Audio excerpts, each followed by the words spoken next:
ओम नमः शिवाय, जय श्री महाकाल। काल देखिए, कल है प्रदोष का दिन। तो प्रदोष का दिन विशेष होता है भगवान शंकर को प्रसन्न करने के लिए। देखिए, अगर आपकी ऐसी कोई विशेष कामना है, मनोरथ है या विश है जो बहुत दिनों से पूर्ण नहीं हो पा रही है, ठीक है, वो कामना धन को लेकर हो सकती है, व्यापार को लेकर हो सकती है या नौकरी को लेकर हो सकती है, या आप जो भी कार्य शुरू करते हो उसमें आपको अड़चन आती है, समस्या आती है, वो कार्य शुरू होने से पहले ही खत्म हो जाता है।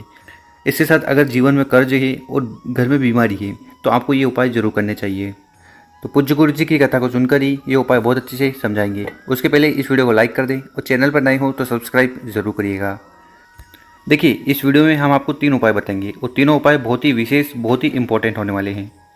तो जान लेते हैं पहला उपाय। ये उपाय क्यों करना है? अगर आपकी कोई ऐसी विशेष कामना है जो बहुत दिनों से पूरी नहीं हो रही है तो आपको ये उपाय जरूर करना चाहिए।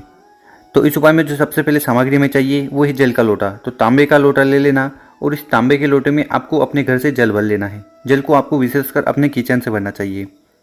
इसके बाद जो अगली सामग्री है वो है समी पत्र।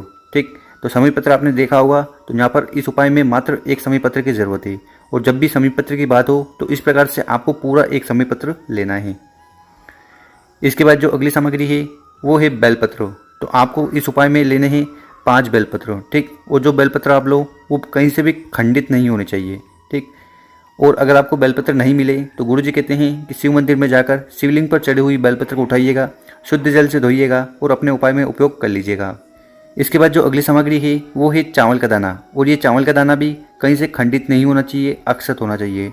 तो इस उपाय में आपको ज़रूरत है 7 चावल के दानों की। कितने? 7 चावल के दानों की सामग्री ले ली। अब इसके बाद क्या करिएगा कि इस समी पत्र को उठाना है और इस जल के पात्र में डाल देना है। फिर बेलपत्र को उठाना है और जल के पात्र में डाल देना है और जो 7 चावल के दाने हैं उनको भी उठाकर इस जल के कलश में, लोटे में डाल देना है। डाल दिया। फिर आपको जाना है शिव मंदिर। पर शिव मंदिर जाने से पहले क्या करिएगा, आपको इस प्रकार से एक लंबी बत्ती का दिया आपको अपने मेन गेट पर लगा लेना है। ठीक है, तो आप मान लीजिए ये आपका घर है। ठीक, ये घर है, ये गेट है। इस गेट के ऊपर, इस गेट के सामने एक और मेन गेट होता है। ठीक, तो यहाँ पर आपको लंबी बत्ती का जो घी का दिया है वो जला देना है। ठीक, ये जो घी का दिया है इसको आपको मंदिर नहीं ले जाना है, आपके घर के जो मेन गेट है वहाँ पर आपको ये जला देना है। जला दिया। इसके बाद क्या करिएगा, इस जल के लोटे को उठाकर आपको पहुँच जाना है शिव मंदिर। और ये जो उपाय हम बता रहे हैं इसको आपको प्रदोष काल में करना है, मतलब कि शाम के समय में करना है। जब सूर्य अस्त हो उसके 45 मिनट पहले से लेकर जब सूर्य अस्त हो चुका हो उसके 45 मिनट बाद के समय को प्रदोष कहते हैं। तो इस काल में, इस समय में आपको ये उपाय करना है। तो शिव मंदिर में जाकर उत्तर दिशा की तरफ मुँह कर खड़े हो जाना है और जो जल का पात्र अपने साथ लाए हो उसको उठाना है और उसको आपको शिवलिंग के ऊपर समर्पित कर देना है, श्री शिवाय नमस्तुभ्यम का स्मरण करते हुए। इसमें हमने 7 चावल के दाने डाले थे, 5 बेलपत्र डाले थे और 1 समी पत्र डाला था। तो इस सामग्री वाला जल आपको शिवलिंग के ऊपर समर्पित कर देना है और समर्पित करने के बाद आपको यहाँ पर बैठ जाना है।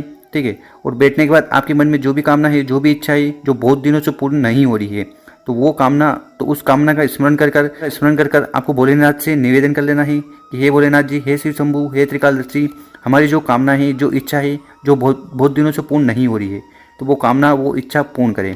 अब वो कामना धन को लेकर हो सकती है, व्यापार को लेकर हो सकती है, या फिर आपकी कोई पर्सनल विश है, उसको भी आपको शिव भगवान को बता देना है। तो इस उपाय को आप अगर किसी विशेष दिन करते हो, ठीक, सोमवार वाले दिन या फिर किसी भी विशेष दिन करते हो, तो आपकी जो भी कामना होगी वो जरूर पूर्ण होगी। और यहाँ पर जब आप जल चढ़ाओगे तो वो बहता हुआ जलाधारी की तरफ से नीचे आएगा। यहाँ पर उस जल को रोक लेना है और आपको अपनी आंखों, अपने नैनों पर लगा लेना है। ठीक, और आपकी जो कामना है वो वहाँ पर कह देनी है। तो कर देखिएगा, बहुत ही आसान सा उपाय है। अब जान लेते हैं गुरुजी द्वारा बताया गया दूसरा उपाय। यह उपाय आपको करना है धन प्राप्ति के लिए। ठीक है, अगर आपके घर में माता लक्ष्मी का बिल्कुल भी वास नहीं है, ठीक, या आपके घर में धन टिकता नहीं है, पैसों की कमी बनी रहती है, ठीक, ऐसी कौन सी भी समस्या पैसों से जुड़ी है, तो उस दिन आपको इस उपाय को जरूर करना चाहिए। तो इस उपाय में जो सबसे पहले हमें सामग्री चाहिए वो है दीपक। तो आपको दीपक लेना है और विशेषकर ये दीपक आपको मिट्टी का लेना है। ठीक, अगर मिट्टी का दीपक मिल जाए तो बहुत बढ़िया, वरना आटे का भी बना सकते हो। और इस दीपक में आपको डालना है घी। घी कौन सा? गाय माता का शुद्ध घी आता है ना, वो डाल लीजिएगा। ठीक, और इसकी जो बत्ती होगी, इसकी बत्ती आपको लेनी है लंबी। कौन सी बत्ती लेनी है? लंबी बत्ती आपको उपयोग करनी है। ठीक, इसके बाद जो अगली सामग्री है वो है जल का लोटा। तो आपको तांबे का लोटा ले लेना है और इस तांबे के लोटे में विशेषकर आपको अपने घर से, अपनी किचन से जल भर लेना है। भर लिया। इसके बाद इन सामग्री को लेकर आपको पहुंच जाना है प्रदोष काल में। किस समय में? प्रदोष काल में, शाम के समय में आपको पहुंच जाना है बेलपत्र के पेड़ के नीचे। ठीक, जिस भी शिव मंदिर आप जाते हो उसके आसपास जहाँ पर भी बेलपत्र का पेड़ हो उसके नीचे आपको चले जाना है। जो आप अपने साथ एक घी का दिया लाए थे उसको उठाना है और उसको बेलपत्र के पेड़ के नीचे समर्पित कर देना है। ठीक है, यहाँ पर उस बेलपत्र के पेड़ के नीचे उसको रख देना है और उसको प्रज्वलित कर देना है। और प्रज्वलित करने के बाद आपकी जो कामना है, जो समस्या है, उसका भी स्मरण कर लेना है।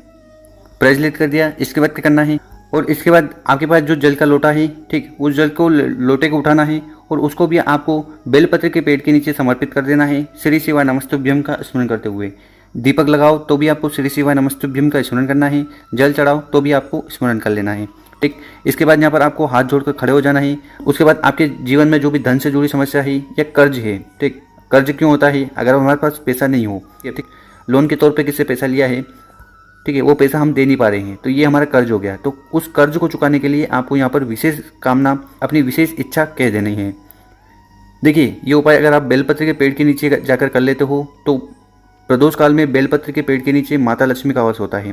तो अगर आप ये उपाय करते हो घी का दिया लगाकर और जल को समर्पित कर, तो इससे माता लक्ष्मी बहुत ज़्यादा प्रसन्न होती है और आपकी जो भी समस्या आपके जीवन में चल रही है उसको खत्म करती है।